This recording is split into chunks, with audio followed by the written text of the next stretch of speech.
आज के सत्र में आप सभी श्रोताओं एवं प्रिय छात्र छात्राओं का हार्दिक स्वागत और अभिनंदन। आज हम चर्चा करेंगे क्रांतिकारी आंदोलन के विषय में। इसके पूर्व में हम चर्चा कर चुके हैं उदारवादी आंदोलन के बारे में, कांग्रेस की स्थापना, उदारवादी आंदोलन, उग्रवादी आंदोलन। अब क्रांतिकारी आंदोलन के विषय में हम चर्चा करेंगे। सबसे पहले पृष्ठभूमि पर विचार करेंगे। इसके पश्चात क्रांतिकारी आंदोलन के लिए कौन कौन से कारण जिम्मेदार थे, उस पर बात होगी। फिर हम देखेंगे क्रांतिकारियों के उद्देश्य क्या थे, किन उद्देश्यों को लेकर उन्होंने क्रांतिकारी गतिविधियां प्रारंभ की थीं। इसके पश्चात उनके कार्यक्रम क्या थे अथवा कार्यप्रणाली या कार्य पद्धति उनकी क्या थी। यहाँ तक चर्चा इस आंदोलन के विषय में हम करेंगे। तो शुरुआत करते हैं। सबसे पहले पृष्ठभूमि देख लेते हैं। ब्रिटिश शासन के द्वारा जो नीति अपनाई जा रही थी, आप सभी इससे भली भांति परिचित हैं कि यह नीति दमनपूर्ण थी। इसी के परिणाम स्वरूप भारत में राष्ट्रीय जागृति की अपूर्व लहर उत्पन्न हुई थी। इसके विरोध में या इसके प्रतिक्रिया स्वरूप हम कह सकते हैं विदेशी जो शासन था, उनके जो कार्य थे, उनके विरोध में कहें या उनकी प्रतिक्रिया में कहना ज़्यादा उचित होगा। उसकी प्रतिक्रिया में तीन तरह की विचारधारा का विकास यहाँ पर हुआ। मूल रूप से आप सभी जान रहे हैं 1885 में कांग्रेस की स्थापना हुई थी। उसके अंतर्गत राजनीतिक विचारधारा का विकास यहाँ पर हुआ था। राजनीतिक विरोध या जागृति का आंदोलन चला था, उसमें उदारवादी गतिविधियाँ और उसके बाद उग्रवादी गतिविधियाँ प्रारंभ हुई थीं। यद्यपि क्रांतिकारी आंदोलन सीधे तौर पर कांग्रेस से संबंधित नहीं थी, कुछ लोग अवश्य उससे संबंधित रहे होंगे, किंतु विचारधारा ये क्रांतिकारियों की विचारधारा थी। तो इसको यदि हम समझने का प्रयास करें तो ये देखते हैं कि प्रतिक्रिया व्यक्त करने में भी जैसे अलग अलग तरह के व्यक्ति होते हैं। कोई भी घटना, दुर्घटना या किसी के साथ कोई अन्याय हो रहा है तो एक है वो सौम्य प्रतिक्रिया व्यक्त करता है, उसको हम समझ सकते हैं कि वो उदारवादी थे। जिन लोगों में विचार कुछ तीव्र थे, उग्र थे, जिनकी प्रतिक्रिया कुछ उग्र थी, वो उग्रवादी कहलाए। और जिनकी प्रतिक्रिया उग्रतम थी या जिन्होंने सीधे अपने प्रति हो रहे अन्याय का जवाब शक्ति के बल पर देने का निश्चय किया, तीव्र प्रतिक्रिया की, तो ये तीसरी विचारधारा थी। तो इस तरह से पृष्ठभूमि में हम देख सकते हैं कि इस तरह से तीन तरह की विचारधाराओं का जन्म हुआ। पहले उदारवादियों का, उनसे जो असहमत थे वो अधिक उग्र हो गए, वो उग्रवादी विचारधारा के कहलाए। और तीसरे तरह के जो हुए वो इन दोनों विचारधारा से सहमत थे, लेकिन उसकी जो प्रतिक्रिया होनी चाहिए उससे वो सहमत नहीं थे। राष्ट्रभक्ति सब में थी, राष्ट्रवाद सब में था, राजनीतिक जागृति भी सब में थी, किंतु जो प्रतिक्रिया करने का तरीका था वो क्रांतिकारियों का सबसे अधिक उग्र था। ये हिंसा पर, राजनीतिक डकैतियों पर, कत्ल और बम विस्फोट पर विश्वास करते थे। तीनों तरह की विचारधारा वाले निसंदेह देशभक्त थे, किंतु देशभक्ति की भावना पृथक पृथक साधनों से अभिव्यक्त हो रही थी। अभिव्यक्ति का माध्यम अलग था। क्रांतिकारियों की दृष्टि में उदारवादियों एवं उग्रवादियों के साधन अपर्याप्त थे। उनका विचार था कि अंग्रेजों का साम्राज्य भारत में पाशविक बल पर टिका हुआ है, शक्ति के बल पर टिका हुआ है। इसे शक्ति के बल पर ही नष्ट किया जा सकता है या समाप्त किया जा सकता है। इसलिए हिंसा, हत्या, सरकारी संपत्ति का विनाश करना, खजाना लूटना, बम विस्फोट करना, इन कार्यवाहियों को क्रांतिकारी सही ठहराते थे। इस तरह से हिंसात्मक उपायों पर विश्वास करने वाले क्रांतिकारी कहलाए। अब उदय के कारणों पर हम बात करेंगे, जिन कारणों से क्रांतिकारी आंदोलन का जन्म हुआ। स्वाभाविक रूप से उग्रवाद का जो जन्म हुआ था उसके पीछे भी जो कारण थे, या राष्ट्रवाद के पीछे जो कारण थे, वो कारण भी सामान्यतः इसमें जिम्मेदार थे। पहला कारण था संवैधानिक एवं अहिंसात्मक आंदोलन की असफलता। उदारवादियों और उग्रवादियों ने जो कुछ आंदोलन किया, जो मांगें की, प्रार्थना पत्र भेजे, उदारवादियों ने प्रतिनिधिमंडल भेजे, निवेदन किया, आग्रह किया, समाचार पत्रों में लेख लिखे। उग्रवादियों के द्वारा बहिष्कार और स्वदेशी आंदोलन को अपनाया गया। राष्ट्रीय शिक्षा नीति अपनाने पर विचार किया गया, लेकिन वैचारिक स्तर पर इन्होंने बात की, अपनी बात रखी, अपनी मांगें रखी, बहिष्कार किया, प्रैक्टिकल रूप में आए। तो क्रम से हम देख सकते हैं कि उदारवादी, उग्रवादी, फिर क्रांतिकारी। तो संवैधानिक और अहिंसात्मक तरीके से जो आंदोलन चल रहा था, वह आंदोलन सफल नहीं हुआ। ये क्रांतिकारियों ने देखा, तभी उन्होंने शक्ति के बल पर जवाब देने की नीति का अनुसरण किया। बिपिन चंद्र लिखते हैं कि नरमपंथी राजनीतिक अव्यावहारिक हो चुकी थी, सरकार दमन पर उतारू थी और गर्मपंथी राजनीति भी असफल सिद्ध हो रही थी। ये घटनाएं भी क्रांतिकारी आतंकवाद को अपनाने के लिए जिम्मेदार थीं। इस तरह से संवैधानिक और अहिंसात्मक आंदोलन की असफलता ने प्रेरित किया था राष्ट्रीय आंदोलन को या भारतीयों को क्रांतिकारी गतिविधियों को अपनाने के लिए। दूसरा था ब्रिटिश सरकार की दमनपूर्ण नीति। अंग्रेज सरकार के द्वारा भारतीयों के प्रति कठोर दमन की नीति का अनुसरण किया गया था, शोषण की नीति का अनुसरण किया गया था। भारतीय मांगों की प्रतिक्रिया उन्होंने दमन से दिया था, इस ओर ध्यान नहीं दिया था। वे अपनी स्वार्थ पूर्ति में लगे हुए थे। दमनकारी और प्रतिक्रियावादी नीति का अनुसरण उनके द्वारा किया गया था। बंगाल का विभाजन सीधे तौर पर हिंदू और मुस्लिमों को बांटने के लिए किया गया था। फूट डालो और शासन करो की नीति का स्पष्ट उदाहरण था बंग भंग। 1905 में बंगाल का विभाजन किया गया। इसके लिए जब मांग की गई तो उसको स्वीकार नहीं किया गया। यह आंदोलन न केवल बंगाल में बल्कि पूरे भारत में फैल गया। आंदोलन का कठोरतापूर्वक दमन किया जा रहा था। इसकी प्रतिक्रिया स्वरूप क्रांतिकारी आंदोलन ने जन्म लिया। यह अंग्रेजों की कठोर नीति का दुष्परिणाम था या परिणाम था। दुर्भिक्ष और महामारी। दुर्भिक्ष स्वाभाविक है, इसमें किसी सरकार का दोष नहीं है, लेकिन उस दुर्भिक्ष को दूर करने के लिए जो नीति अपनाई गई, जनता को जो सहयोग किया जाना था, वो जो अंग्रेजों ने नहीं किया। उसके बाद महामारी फैली, उसमें भी जो नीति सरकार की होनी चाहिए थी वो नहीं थी। लगातार अकाल की स्थितियां थीं। 1876 से 70 से 1896-97 तक लगातार अकाल पड़े थे। और ये दो सन तो बड़े महत्वपूर्ण थे, भीषण अकाल थे। जनता को अकथनीय कष्ट सहना पड़ा था। लाखों व्यक्ति काल कवलित हुए। सरकार की नीति पूरी तरह से जनता के प्रति उपेक्षापूर्ण थी। वह शासकों को प्रसन्न करने के लिए दरबारों का आयोजन कर रही थी। महामारी के समय भीषण अत्याचारपूर्ण कार्यवाही अंग्रेज अधिकारियों के द्वारा की गई। महाराष्ट्र में जिस तरह से कमिश्नर ने, रैंड जो थे प्लेग कमिश्नर, उन्होंने कार्यवाही की, इस तरह से व्यवहार वो कर रहे थे जैसा कोई जीता हुआ कोई राजा जब आता है और वो पराजित राष्ट्र के साथ जिस तरह से अत्याचार करता है, उस तरह की अत्याचारपूर्ण इनकी नीति थी। सहयोगपूर्ण नीति कदापि नहीं थी। दुर्भिक्ष और महामारी से निपटने के लिए जो ब्रिटिश नीति अपनाई गई वो सहयोगपूर्ण नहीं थी, सहानुभूतिपूर्ण नहीं थी, सदाशयतापूर्ण नहीं थी। भारतीयों के प्रति उदारतापूर्वक नीति नहीं अपनाई गई, कठोर नीति अपनाई गई। अंग्रेजों की शोषणकारी आर्थिक नीति, ब्रिटिश शासन की आर्थिक नीति, संपूर्ण भारतीय जनता उससे पीड़ित थी। कृषकों पर अत्याचार था, अत्यधिक लगान का भार था, सिंचाई के कोई साधन नहीं थे, अकाल पड़ने पर कोई सुविधा उनको नहीं मिलती थी। मजदूरों के साथ भी वही स्थिति थी, बेगार उनको करनी पड़ती थी, मजदूरी की दरें कम थी, व्यापार को प्रोत्साहन नहीं मिला था, टैक्स उन पर लगा दिए गए थे, विदेशी व्यापार पूरी तरह से चौपट हो चुका था, स्वदेशी व्यापार में भी कर उन पर बहुत ज़्यादा थे। अंग्रेज व्यापारी क्योंकि मूल रूप से व्यापारी ही थे, इसलिए भारतीय व्यापार को उन्होंने बहुत क्षति पहुंचाई। हस्तशिल्प कार्य जो थे वो बड़े कष्ट में थे, क्योंकि औद्योगिक माल, औद्योगिक क्रांति के बाद ब्रिटिश माल से भारतीय बाजार लदे हुए थे। भारतीय हस्तशिल्पकार त्रस्त थे, उनको पेशगी देकर अपनी मर्जी से कार्य कराया जा रहा था, कम कीमतों पर उनसे सामग्री प्राप्त की जा रही थी।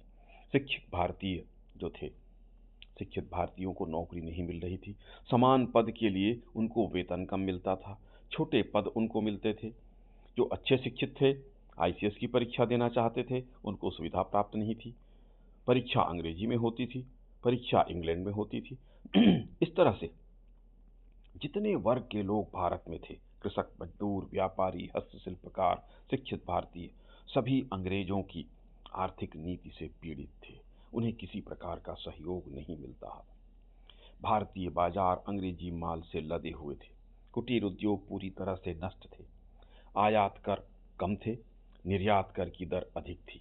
इस तरह से अंग्रेजों के व्यापार को वो संरक्षण दे रहे थे, भारतीयों के प्रति उनका कोई व्यवहार उचित नहीं था। तो ऐसी आर्थिक नीति के कारण उसकी प्रतिक्रिया हुई क्रांतिकारी आंदोलन के रूप में। मातृभूमि हेतु आत्म बलिदान की भावना। भारत के क्रांतिकारियों ने महाराणा प्रताप और शिवाजी के त्याग और बलिदान से प्रेरणा प्राप्त की थी। इटली के नेता मैजनी और गैरीबाल्डी से भी वो प्रभावित थे। इस कारण से मातृभूमि के लिए त्याग और बलिदान के लिए वो तत्पर थे। आत्मोत्सर्ग की भावना से प्रेरित थे। उनका मानना था कि हम त्याग करके ही अपने राष्ट्र को कुछ दे सकते हैं। अपने जीवन की परवाह न करते हुए अंग्रेज सरकार के खिलाफ प्रबल विरोध करने की नीति का अनुसरण उनके द्वारा किया गया, क्योंकि वो मानते थे कि भारतीयों के कष्टों के पीछे जो कारण था वो कारण अंग्रेजों का शासन ही था, विदेशी शासन था। उससे मुक्त कराना उनका लक्ष्य था। इस कारण से उन्होंने त्याग और बलिदान की नीति का अनुसरण किया और उससे प्रेरणा प्राप्त की थी। लॉर्ड कर्जन की प्रतिक्रियावादी नीति। क्रांतिकारी आंदोलन के उदय के लिए महत्वपूर्ण कारण के रूप में लॉर्ड कर्जन की प्रतिक्रियावादी नीति को स्वीकार किया जाता है। उनके द्वारा दमनपूर्ण नीति का अनुसरण किया गया था। जो कानून पारित किए गए उनमें कोलकाता कॉरपोरेशन एक्ट, भारतीय विश्वविद्यालय अधिनियम, प्रशासकीय गोपनीयता अधिनियम आदि अनेक दमनकारी कानून थे, जिनसे भारतीयों के अधिकार सीमित होते थे। उसी के काल में बनाए गए थे। उसके काल में देश हित की कोई बात करना अपराध के समान माना जाता था। उसका काल भारतीयों को आतंकित करने वाला था। इस प्रकार के दमनपूर्ण और अन्यायपूर्ण नीति का विरोध करने के लिए क्रांतिकारी मार्ग अपनाने का निश्चय भारतीय युवा वर्ग के द्वारा किया गया, जो आश्चर्यजनक नहीं था। तो लॉर्ड कर्जन ने इस तरह के नियम, कायदे, कानून पारित किए जिससे भारतीयों के अधिकार, लोकतांत्रिक अधिकार जो उनके थे, उसको सीमित कर दिया गया। भारतीयों के बोलने के अधिकार को सीमित कर दिया गया। तो लॉर्ड कर्जन की प्रतिक्रियावादी नीति जिम्मेदार थी उग्रवादी क्रांतिकारी राष्ट्रवाद के लिए। भारतीय प्रतिरोध या राष्ट्रीय प्रतिरोध की भावना। लॉर्ड कर्जन की जो नीति अंग्रेजी शासन के अत्याचारपूर्ण शासन के विरुद्ध प्रतिशोध की भावना से भारतीय युवाओं के द्वारा क्रांतिकारी आंदोलन प्रारंभ किया गया। ये प्रतिरोध या प्रतिशोध की जो भावना थी, वो भावना थी बदला लेने की भावना थी कि अंग्रेज जो कुछ यहाँ कर रहे थे उसका जवाब दिया जाए। जो वो शत्रुतापूर्ण कार्यवाही कर रहे थे उसका जवाब उसी प्रकार से दिया जाए। इस भावना के कारण, प्रतिशोध लेने की भावना के कारण क्रांतिकारी राष्ट्रवाद का जन्म हुआ। ब्राह्मण प्रतिक्रिया। लंदन टाइम्स के संवाददाता वैलेंटाइन सिरोल के मतानुसार, उनका मत था आतंकवादी या जो क्रांतिकारी थे वो पश्चिम के विरुद्ध या पश्चिमी विचारधारा के विरुद्ध या अंग्रेजों की भारत में कार्यवाही के विरुद्ध ब्राह्मण लोगों की प्रतिक्रिया थी और उसे कट्टरवादी हिंदुओं ने प्रेरित किया था। गुप्त संगठन जो हिंसा का प्रचार करते थे, धर्म से प्रेरणा ग्रहण करते थे, उनके अनुसार दक्षिण का ब्राह्मण अत्यंत लड़ाकू था और तिलक इसके नेता थे। लोकमान्य बाल गंगाधर तिलक थे। आप सभी जानते होंगे कि महाराष्ट्र के जितने क्रांतिकारी थे या उग्रवादी जितने थे वो ब्राह्मण थे और चित्पावन ब्राह्मण परिवार से संबंधित थे। चित्पावन ब्राह्मणों का एक वर्ग है। वहाँ ज़्यादातर देखेंगे आप क्रांतिकारी नेता महाराष्ट्र के इन्हीं में से थे। यद्यपि इस सिद्धांत को ज़्यादा मान्यता प्राप्त नहीं हुई, किंतु महाराष्ट्र के संदर्भ में इसको अवश्य सही माना जा सकता है। जैसे हम पंजाब में देखते हैं, वहाँ पर तो ब्राह्मणों का योगदान नहीं था, वहाँ पर गैर ब्राह्मण थे जो क्रांतिकारी आंदोलन चला रहे थे। अन्य जगहों पर भी ऐसा मिलता है। बंगाल में हम देखते हैं मिले जुले हैं, कुछ ब्राह्मण भी हैं, कुछ अन्य जाति के हैं। तो इसको किसी जाति से बांध कर देखना ठीक नहीं है, किंतु यह निश्चित रूप से है कि हाँ, क्रांतिकारी जो थे महाराष्ट्र में वो निश्चित रूप से ब्राह्मण थे। किंतु सामान्य तौर पर पूरे देश में क्रांतिकारी आंदोलन के लिए इसको पूरी तरह से जिम्मेदार स्वीकार करना ठीक नहीं है। स्वतंत्रता की उत्कृष्ट अभिलाषा। लाला लाजपत राय का यह मानना था कि भारतीय युवाओं में स्वतंत्रता की अकूत भावना भरी हुई थी, जिसे प्रेरित होकर क्रांतिकारी आंदोलन प्रारंभ हुआ था। कांग्रेस की असफलताओं ने भी इन क्रांतिकारियों को प्रेरित किया था, ऐसा उनका मानना था। युवाओं में उत्साह और जोश अधिक था तथा वह किसी भी कीमत पर स्वतंत्रता प्राप्त करना चाहते थे। इस हेतु त्याग और बलिदान को तत्पर थे। तो इसके पीछे स्वतंत्रता की उत्कट अभिलाषा थी युवाओं में, और स्वाभाविक रूप से मनुष्य में ही ये भावना होती है। हर व्यक्ति यह चाहता है कि वह स्वतंत्र हो, उस पर नियंत्रण ज्यादा न किया जाए। अधिक नियंत्रण कोई भी व्यक्ति स्वीकार नहीं करता है। तो ये भावना भारतीय युवाओं में थी, स्वाधीनता की उत्कट अभिलाषा थी, इसलिए उसका दमन किया जाना संभव नहीं था और वह क्रांतिकारियों के रूप में, क्रांतिकारी भावना के रूप में फूट रही थी या प्रस्फुटित हो रही थी। यूरोपीय क्रांतियों से प्रेरणा। यूरोप और अमेरिका की क्रांति। अमेरिका में स्वाधीनता संग्राम चला था, अंग्रेजों के खिलाफ ही था और वो सफल हुए थे।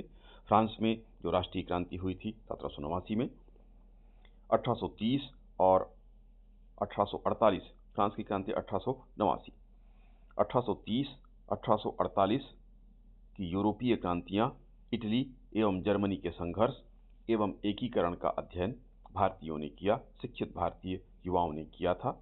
सभी संघर्षों को स्पष्ट रूप से उन्होंने देखा और देखकर यह समझा कि जितनी क्रांतियां या राष्ट्रीय आंदोलन हुए, इटली का एकीकरण हुआ, जर्मनी का एकीकरण हुआ, 1830 1848 की क्रांतियां, फ्रांस की 1789 की क्रांति, अमेरिका की 1775 में किस तरह से आंदोलन वहां पर चला, राष्ट्रीय आंदोलन, और सफल हुए, इन सभी को पढ़कर यह समझा कि जितनी भी क्रांतियां हुई हैं वो कोई भी शांतिपूर्वक नहीं हुई, कि बिना हथियार उठाए उन्होंने अधिकार प्राप्त कर लिया हो, ऐसा कहीं नहीं हुआ।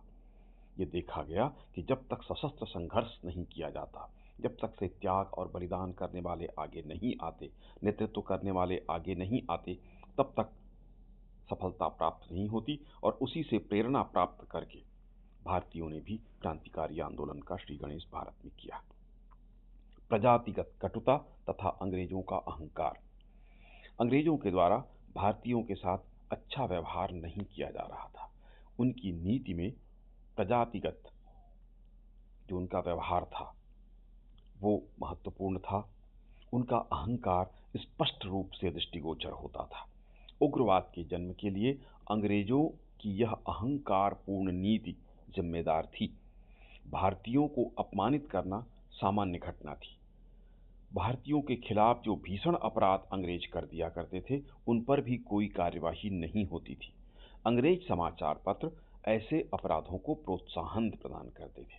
एक समाचार पत्र में शिक्षित भारतीयों के लिए अर्ध विक्षिप्त बीए, जो भी बीए की डिग्री बड़ी बात थी उस समय, बीए की डिग्री भी प्राप्त कर ले तो उनको अर्ध विक्षिप्त बीए या वर्ण संकर बीए, इसके अलावा अतिरिक्त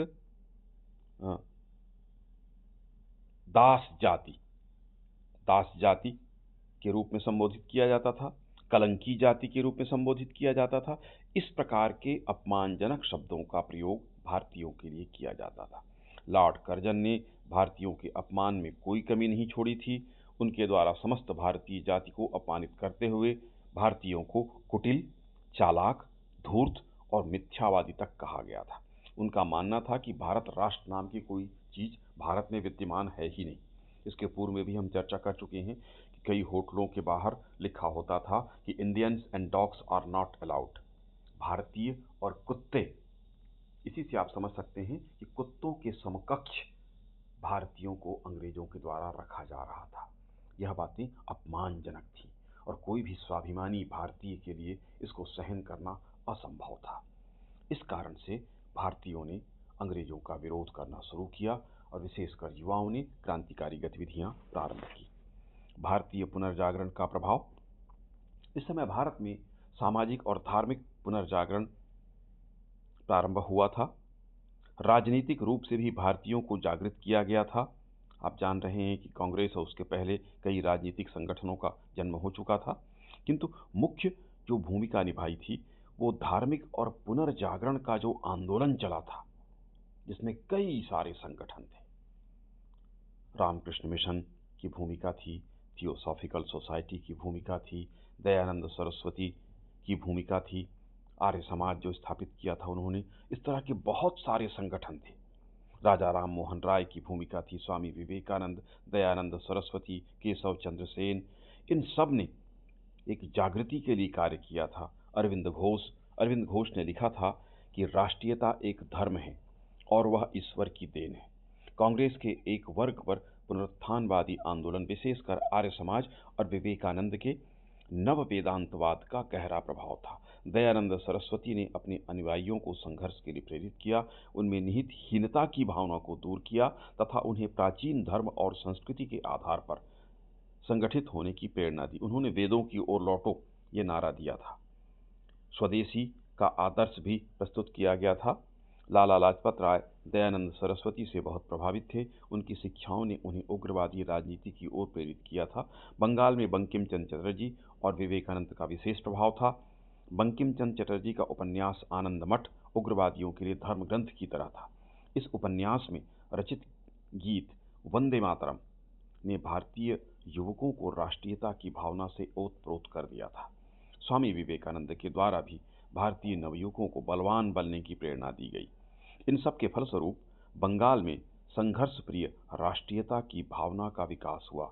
यहाँ के नवयुवकों ने उदारवादी और नरम नीति का विरोध करते हुए उग्र और क्रांतिकारी नीति का अनुसरण किया। लोकमान्य बाल गंगाधर तिलक ने भारतीय युवकों को निष्काम कर्म योग का उपदेश दिया था तथा युवकों को अन्याय के विरुद्ध सतत संघर्ष की प्रेरणा दी थी। इस तरह से एक वातावरण पूरे भारत में निर्मित हुआ था। पुनर्जागरण के कारण भी ये प्रभाव उत्पन्न हुआ था।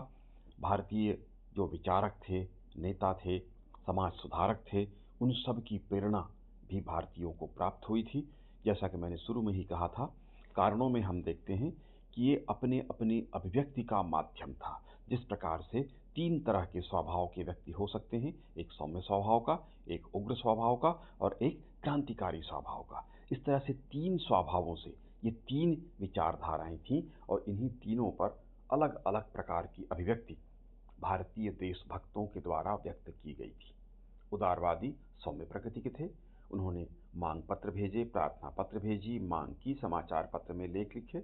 दूसरी विचारधारा में उग्रवादी थे, जो इनसे कहीं अधिक उग्र थे, इसलिए उन्होंने स्वदेशी आंदोलन चालू किया, बहिष्कार प्रारंभ किया, राष्ट्रीय शिक्षा के लिए उन्होंने प्रयास करने शुरू किए, समाचार पत्रों में लेख लिखे, आत्मत्याग और बलिदान की भावना उन्होंने रखी। लेकिन क्रांतिकारी उनसे भी आगे बढ़ गए।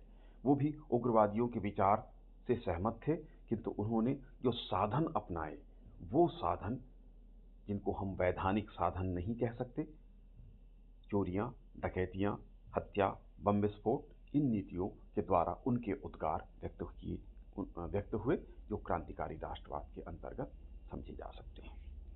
तो क्रांतिकारियों के उद्देश्य पर चर्चा कर लेते हैं। राष्ट्र की स्वतंत्रता उनका उद्देश्य था।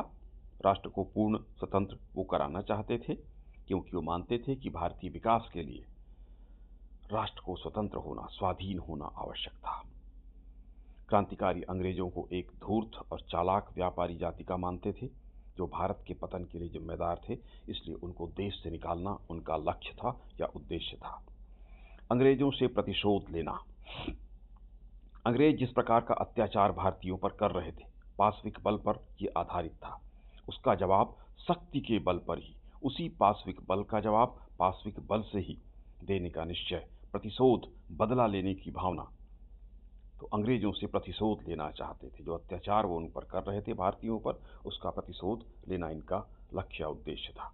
जनता को जागृत और संगठित करना। क्रांतिकारियों के उद्देश्य में जनता को जागृत करना और उनको संगठित करना था, ताकि वे राष्ट्रीय स्वतंत्रता के लिए अंग्रेजों को भारत से बाहर निकालने के कार्य में संलग्न हो सकें। तो ये उनका उद्देश्य था कि जनता को जागृत करें और संगठित करें। शक्ति के माध्यम से विदेशी सत्ता को समाप्त करना। शक्ति के बल पर अंग्रेजों ने भारत पर अधिकार प्राप्त किया था। इनका सीधा सा सिद्धांत था क्रांतिकारियों का कि जो उन्होंने शक्ति से प्राप्त किया, उसको वो सहजता से मांग पत्रों से मांगने से नहीं छोड़ेंगे। शक्ति के बल पर ही उनको देश से बाहर निकाला जा सकता था। अतः इन्होंने शक्ति के माध्यम से विदेशी सत्ता को समाप्त करने का अपना उद्देश्य निश्चित किया था।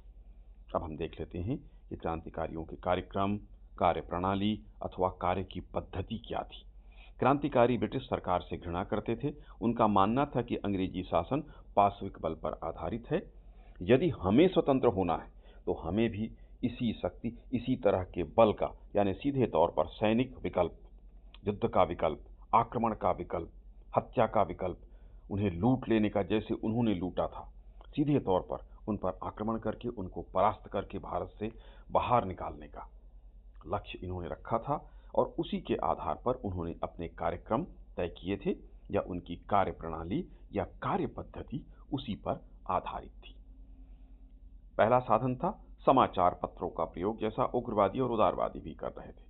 समाचार पत्रों के माध्यम से जनता के मन में परतंत्रता के प्रति घृणा उत्पन्न करना चाहते थे। अंग्रेजी शासन के विरोध में अपनी बातें रखना चाहते थे, ताकि जनता उस बात को समझ सके कि अंग्रेज उन्हें मूर्ख बना रहे हैं, उन पर अत्याचार कर रहे हैं, उनका शोषण कर रहे हैं। ये बात भारतीयों तक पहुंच सके ताकि वो अंग्रेजों के खिलाफ हो सके। इसके लिए उन्होंने समाचार पत्रों का प्रयोग करने का निश्चय किया। संगीत, नाटक एवं साहित्य, ये बड़ी महत्वपूर्ण विधा है। जो बात सामान्य तौर पे कही जाए, गद्य में कही जाए, वो बात समझ में नहीं आती है। अगर उसे कविता में या संगीत में उस बात को कहा जाए तो बात ज़्यादा प्रभावकारी होती है, क्योंकि वो भावनाओं से संबंधित होती है और सीधे हमारे हृदय में वो बातें उतर जाती हैं। तो क्रांतिकारियों के द्वारा संगीत, नाटक और साहित्य की अन्य विधाओं का प्रयोग करके जनता में जागृति लाने का प्रयास किया गया। क्रांतिकारी बेकारी और भूख से त्रस्त लोगों को निडर बनाकर उनमें मातृभूमि और स्वतंत्रता का प्रेम भरना चाहते थे। इस हेतु साहित्य की विभिन्न विधाओं का प्रयोग इनके द्वारा किया गया। शत्रु को प्रदर्शनों और आंदोलनों में व्यस्त रखना, ध्यान बटाने के लिए, क्योंकि इसमें जिस तरह से उदाहरण से आप समझ सकते हैं, पॉकेट मारी जो करते हैं वो आपको दूसरी तरफ आपका ध्यान बटा देते हैं। या तो आपसे विवाद कर लेंगे या आपसे झगड़ा कर लेंगे, दूसरा व्यक्ति है आपका पॉकेट साफ कर देता है, या आपका ध्यान किसी तरीके से बटाते हैं ताकि आपका ध्यान अपने जेब की ओर से हट जाए और जेब पार किया जा सके। उसी तरह से शत्रु को प्रदर्शनों और आंदोलनों में व्यस्त करने की नीति इन्होंने अपनाई। ये स्वाभाविक मानसिकता होती है, स्वाभाविक प्रवृत्ति होती है मनुष्य की, कि उसका ध्यान अपने महत्वपूर्ण कार्यों की ओर रखता है। कोई पैसा अगर रखा है तो पॉकेट पे ध्यान उसका रहता है। आपका ध्यान बटाया गया, उसके बाद ही आपको लूटा जा सकता है। तो यहाँ पर जो इनका मुख्य उद्देश्य था, अंग्रेजों को क्षति पहुंचाना, भारत से बाहर निकालना, इस तरह से आंदोलन और कोई प्रदर्शन करके अंग्रेजी पुलिस या अंग्रेजों का ध्यान, प्रशासक का ध्यान उस ओर लगाया जाए और क्रांतिकारी बड़ी गतिविधियों को अंजाम दे दिया जाए। ये इस नीति का अनुसरण किया गया था, यह कार्य किया गया। बम बनाना, अस्त्र शस्त्र की व्यवस्था करना, इसका प्रयास किया गया। बम बनाने के लिए रूस तक और यूरोप तक भारतीय गए, उन्होंने बम बनाना सीखा, हथियार वहाँ से प्राप्त किया, खरीदा गया, नहीं मिला तो लूटा गया, अंग्रेजों के पास शस्त्रागार को लूटा गया। इस तरह से इस प्रकार की व्यवस्था करना यह कार्य उनके कार्यक्रम में था। धन की आवश्यकता थी, चंदा दान लेकर पहले प्रयास किया गया, जब पूरा नहीं हुआ तो डकैती डालकर, दबाव डालकर, अंग्रेजों के खजानों को लूट कर, तो चोरी, डकैती और लूट की नीति भी अपनाई गई। इस तरह से धन एकत्र करते थे।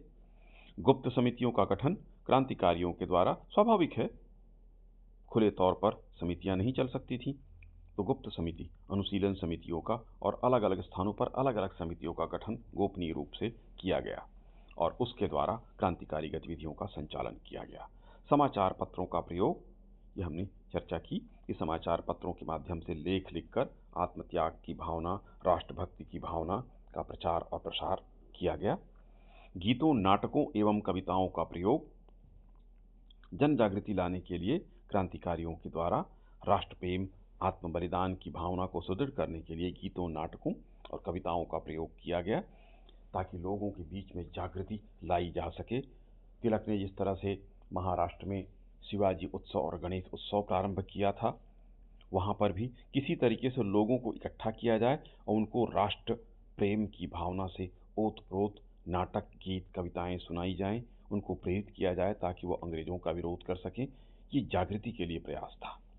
स्वदेशी एवं बहिष्कार की नीति को इन्होंने भी स्वीकार किया, जो कि उग्रवादियों की नीति रही थी। बंग-भंग के समय ज़बरदस्त आंदोलन चला था। स्वदेशी और बहिष्कार परस्पर पूरक आंदोलन है। यदि आप विदेशी वस्तुओं का बहिष्कार कर रहे हैं, विदेशी शासन, विदेशी शिक्षा का बहिष्कार कर रहे हैं, तो आप अपनाएंगे क्या? किस चीज़ को आप स्वीकार करेंगे? उसका स्थान तो लेना पड़ेगा। इसलिए उसके स्थान पर स्वदेशी का प्रयोग किया गया।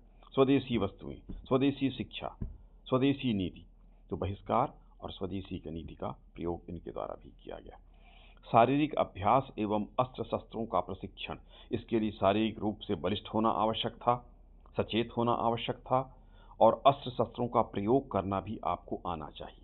तभी आप अंग्रेजों का विरोध कर सकते थे, क्योंकि उनके पास सशस्त्र सेना और पुलिस थी। उनका जवाब अस्त्र शस्त्रों के परिचालन के प्रशिक्षण की प्राप्ति के बाद ही उनका विरोध किया जा सकता था।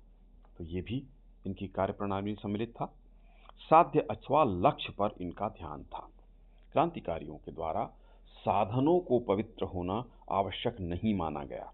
ये माता काली की शपथ लेते थे, शिवाजी और राणा प्रताप को अपना आदर्श मानते थे तथा विदेशी क्रांतिकारियों को भी आदर्श मानने में इनको कोई परहेज नहीं था। इनका ध्यान सीधे तौर पर अपने उद्देश्यों की प्राप्ति पर था। इन्होंने साधन पर, जिन साधनों से ये लक्ष्य तक पहुंचेंगे, उसको इन्होंने पवित्र होना आवश्यक नहीं माना और ये भी माना कि जो चोरियां, डकैतियां, बम विस्फोट किए जा रहे थे, क्योंकि वो देश के हित के लिए थे, इसलिए वो भी पवित्र थे। ऐसी इनकी मान्यता थी। तो इनका साधन पर या उसकी पवित्रता पर जोर नहीं था, लक्ष्य प्राप्ति पर इन्होंने अपना जोर दिया था। ब्रिटिश सरकार के द्वारा 1918 में राजद्रोह से संबंधित जांच समिति गठित की गई थी, जिसने अपनी रिपोर्ट में क्रांतिकारियों की गतिविधियों का विस्तृत ब्यौरा दिया था। रिपोर्ट में लिखा गया था, आतंकवादी क्रांतिकारी साहित्य द्वारा अपने विचारों का प्रचार करते थे तथा शिवाजी और भवानी की पूजा द्वारा विदेशी शासकों के हृदय में आतंक उत्पन्न करते थे। क्रांतिकारियों को आदेश था कि वे मृत्यु की परछाई की भांति छिपे रहें और विदेशी अधिकारियों पर घातक वार करें। उन्हें अपने उन भाइयों को याद रखना था जो जेल में सड़ रहे थे या मर गए थे या पागल हो गए थे। अपनी जांच रिपोर्ट में जांच समिति के द्वारा क्रांतिकारियों की अपनी एक पुस्तक का भी उल्लेख किया गया था, जिसमें इस तरह की चर्चा की गई थी कि यूरोपियों को गोली मारने के लिए अधिक शक्ति की आवश्यकता नहीं है। छिपे ढंग से शस्त्र, हथियार तैयार किए जा सकते हैं और भारतीयों को हथियार बनाने का कार्य सीखने के लिए विदेश भेजा जा सकता है। भारतीय सैनिकों की सहायता अवश्य ली जानी चाहिए। उन्हें देशवासियों के कष्ट की तथा दुर्दशा के बारे में समझना चाहिए। शिवाजी की वीरता अवश्य ही स्मरण रखना चाहिए। क्रांतिकारी आंदोलन के प्रारंभिक रूप से धन प्राप्त करने के लिए चंदा प्राप्त किया जाए, परंतु काम के आगे बढ़ जाने पर धनिकों से शक्ति द्वारा धन प्राप्त किया जाना जरूरी है, क्योंकि इस धन का प्रयोग समाज कल्याण के लिए होगा, अतः ऐसा करना उचित है। राजनीतिक डकैती में कोई पाप नहीं होता। ये रिपोर्ट जो ब्रिटिश कमेटी बैठी हुई थी कि क्रांतिकारी किस तरह से कार्य करते हैं, जब उनको क्रांतिकारी गतिविधियों की अंग्रेजों को जानकारी हुई थी, तब उन्होंने जांच करवाई थी। इसमें उस समिति ने इस रिपोर्ट में बातें बताई थी, जिसकी हम चर्चा ऊपर भी कर चुके हैं। तो इस तरह से एक क्रांतिकारी आंदोलन भारत में चला था।